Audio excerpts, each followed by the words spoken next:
si PRD ay supposedly papupuntahin dyan sa Quezon City RTC, sa prosecutor's office, para magpasa ng kanyang counter affidavit tungkol dun sa death threat na final sa kanya ni Castro.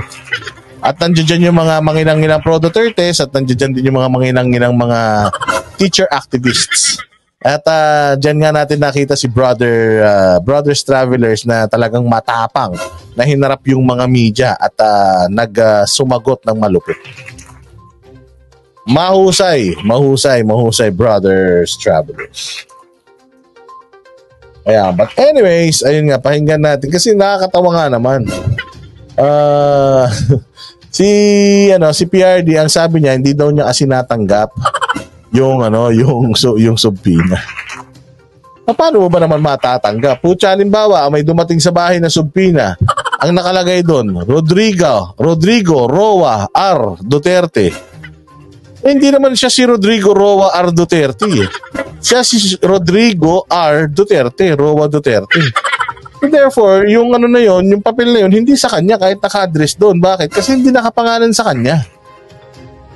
Dadaanin kayo nito ni PRD sa technicality. Sabi ko nga sa inyo, piskal yan.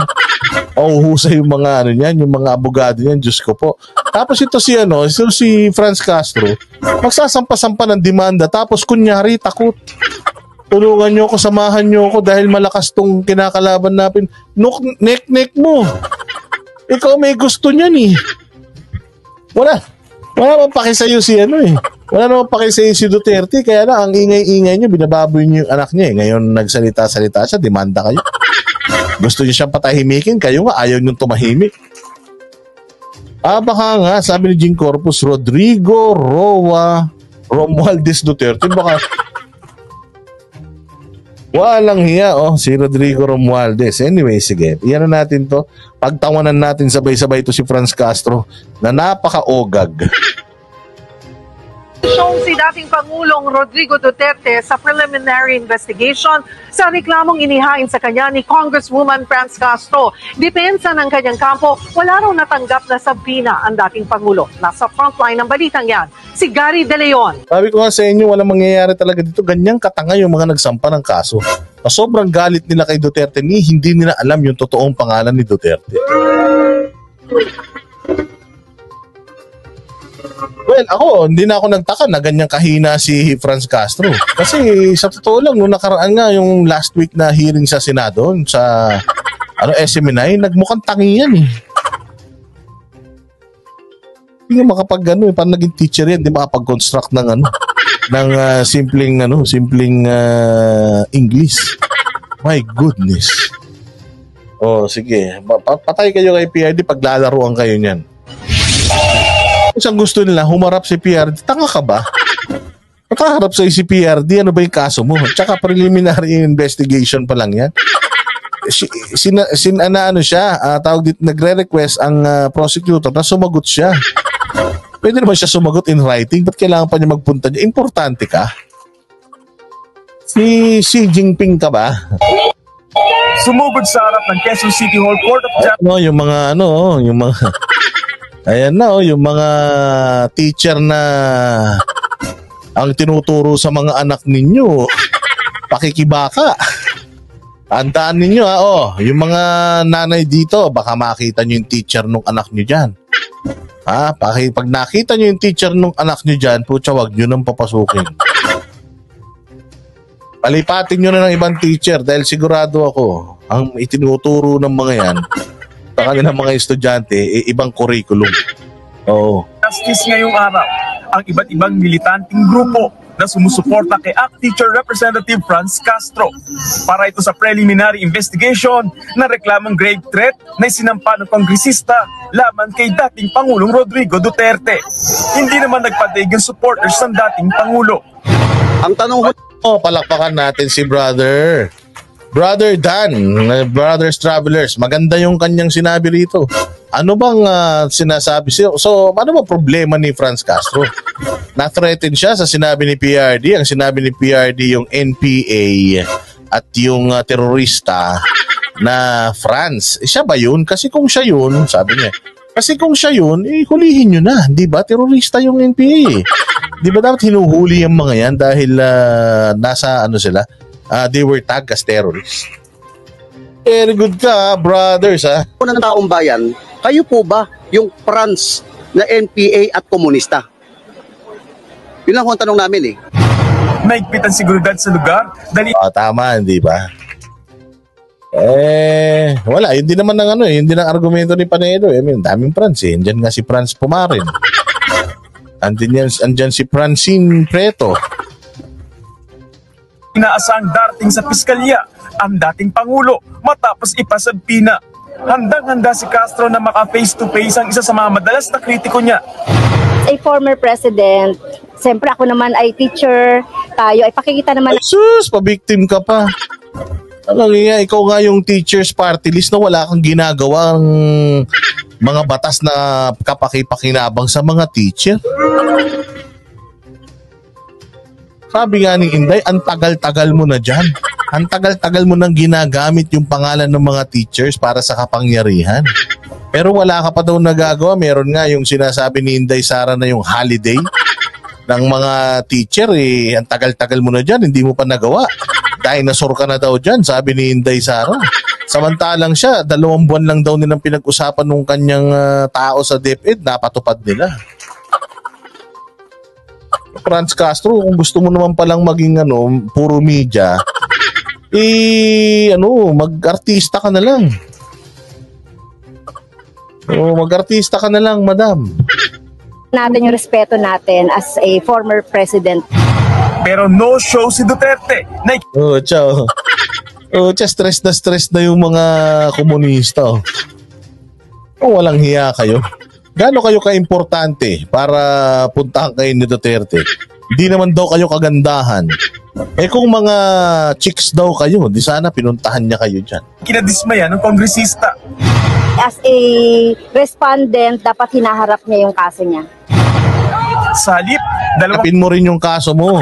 Oy, ang ganda nung ginawa ni Brothers Travelers kanina. Sumisigaw siya, meron siyang printout nung mugshot nitong may kaso ng kidnapping na ito. Meron siyang mugshot na gano'n. Anong kaso nito? Kamusta na yung kaso nito? Mga ganun-ganun daw. Ang galing. One of these days makakakwentuhan natin si Brothers tungkol sa kanyang experience diyan sa City Hall ng Quezon City. Ang abogado lang ang nagpakita at sinabing wala raw natanggap na sabpina ang dating Pangulo. Sinasabi nila, ina-allege nila na wala pa daw natanggap si ex-president Duterte. Wala matatanggap kung di ka ba naman syunga. Paano may matatanggap yun, loka-loka? Ang pangalan Rodrigo Roa R. Duterte, saan ka naman?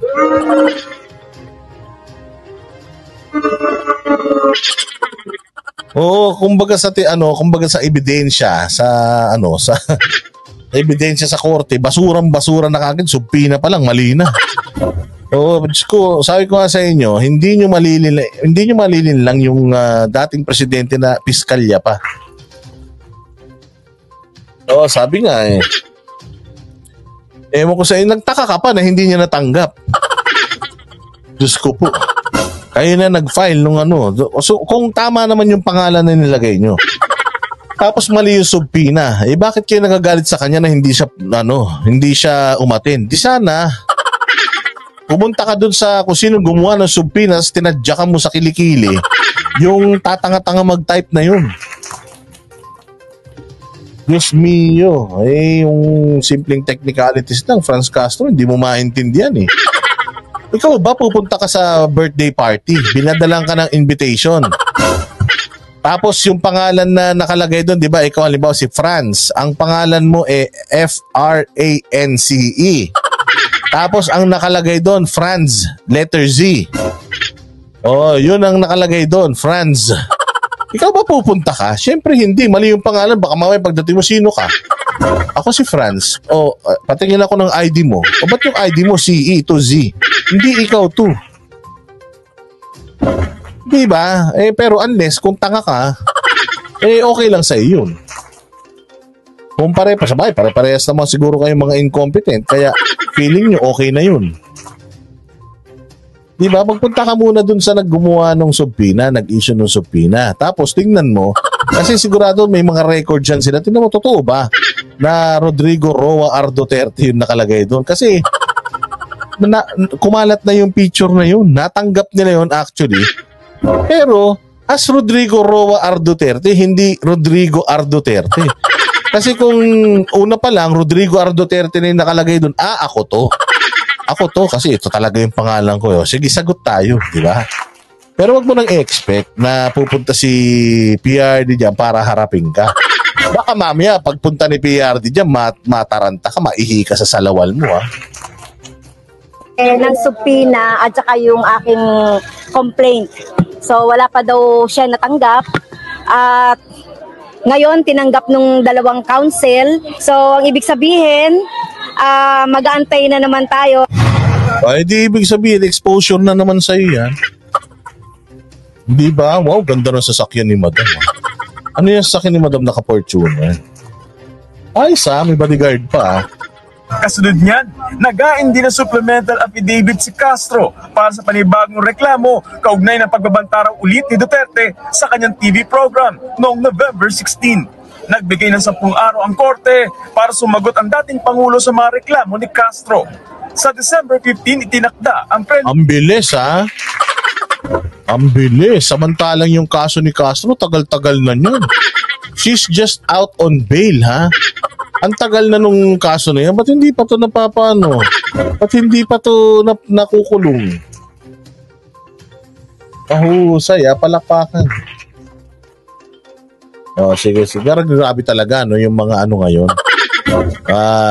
Yung mga high-tech na, kumbaga parang sumasabay na rin sa uso yung mga komunista ngayon. Dati nagtatago sila, ngayon darling of the crowd and media sila. Yes. Sige, tingnan natin kung ano mangyayari dyan. Nagawa nyo katawa-tawa yung mga sarili ninyo dyan. preliminary investigation.